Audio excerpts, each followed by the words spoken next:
M sand, ஜல்லி உள்ளிட்ட கட்டுமான பொருட்களின் விலை உயர்வை கண்டித்து உசிலம்பட்டி வட்டார அளவிலான லாரி உரிமையாளர்கள், ஓட்டுநர்கள் வேலை நிறுத்த போராட்டத்தை துவங்கியுள்ளனர். கட்டுமான பணிகளில் எம்சாண்ட் மற்றும் ஜல்லி முக்கிய பங்கு வகிக்கின்றது.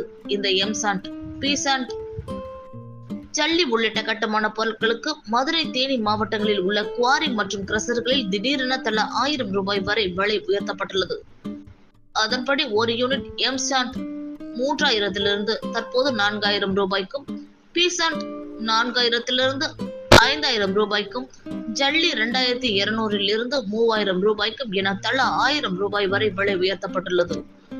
இந்த திடீர் விலை உயர்வை கண்டித்து மதுரை மாவட்டம் உசிலம்பட்டி பசும்பொன் முத்துராமலிங்க தேவர் கல்லூரி முன்பு உசிலம்பட்டி வட்டார அளவிலான டிப்பர், லாரி, டிராக்டர் உரிமையாளர்கள், ஓட்டுநர்கள் வேலை நிறுத்த போராட்டத்தில் ஈடுபட்டுள்ளனர். இன்று முதல் தொடரும் இந்த வேலை நிறுத்த போராட்டம் 6ஆம் தேதி வரை 6 நாட்களுக்கு நடைபெறும் என சுமார் 60க்கும் மேற்பட்ட லாரிகள், டிராக்டர்களை வரிசையாக நிறுத்தி வைத்து போராட்டம் நடத்தி வருகின்றனர்.